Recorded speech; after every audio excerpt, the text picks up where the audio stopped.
ফাতিহা দিয়ে দিয়ে তিনি আজীবন চলে যেতে পারবে। একটু জোর বলুন সুবহানাল্লাহ। কারণ তার ভিতর কি আছে? ফাতিহা আছে, তার ভিতরে 60 দিন আছে, তার ভিতরে 40 দিন আছে, তার ভিতরে বছরে যে ফাতিহাগুলো আমরা দিই, মরহুম মাগফিরাত যারা মরহুম মকফুর যারা হয়েছেন তাদের সওয়াব উদ্দেশ্যে আমরা কি দিই? ফাতিহা দিই।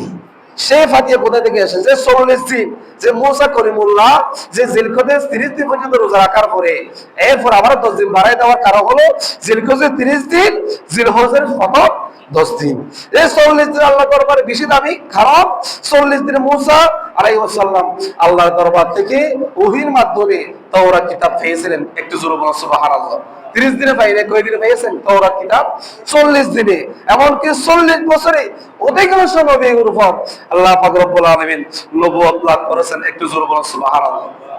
শুধু আমাদের নবী নয়, অধিকাংশ নবীরা তারা 40 দিনে নবুয়ত প্রকাশ হয়েছে। মানে আমি নবী, আমি আল্লাহর কাছ থেকে আমি নবী হিসেবে দুনিয়ার মধ্যে এসেছি, এটা প্রকাশ পেয়েছে প্রায় 40 বছরে। অধিকাংশ নবী কিরাম তারা নবুয়ত প্রাপ্ত হয়েছেন, যার কারণে আল্লাহর কাছে সেই 40টাও অত্যন্ত দাবি। এমনকি 40 বছরে মানুষ পরিপূর্ণ জ্ঞানে গুণে পরিপূর্ণ হয় 40 বছরে। একটু জোরে বলুন সুবহানাল্লাহ।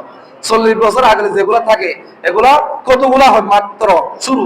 কিন্তু 40 বছর পর্যন্ত মানুষের জ্ঞান বিবেক বুদ্ধি বাড়তে থাকে। একটু জোরে বলো সুবহানাল্লাহ। এমনকি 40 দিন পর্যন্ত মাতৃগর্ভে বীর্য অবস্থান করে। কয়দিন? হাদিস শরীফ। সেই বীর্য থেকে আবার আরো 40 দিন পর্যন্ত রক্তবিন্দু তৈরি হয়। সেই এরপর আরো 40 দিন পর্যন্ত রক্তবিন্দু থেকে এগুলো কি হয়?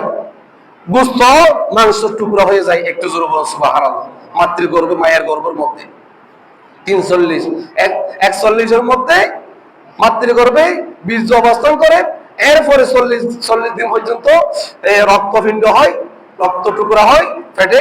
এরপরে 40 দিন পর্যন্ত মাংস টুকরা হয়।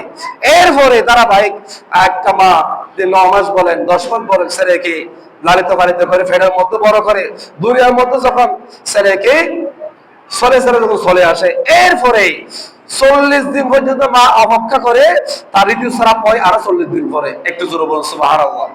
মাতৃগর্ভে ছেড়া হওয়ার পরে তো ঋতুস্রাব হয় না, তাহলে ঋতুস্রাব হয় আরো 40 দিন পরে। যার কারণে এই 40টা আল্লাহর কাছে অত্যন্ত দাবি, অত্যন্ত ফজিলত।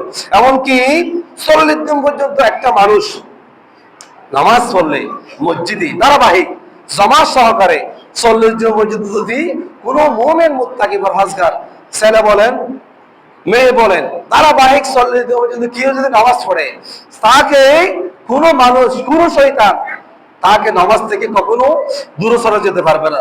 যার কারণে তিনি নামাজ হয়ে যাবে, আল্লাহ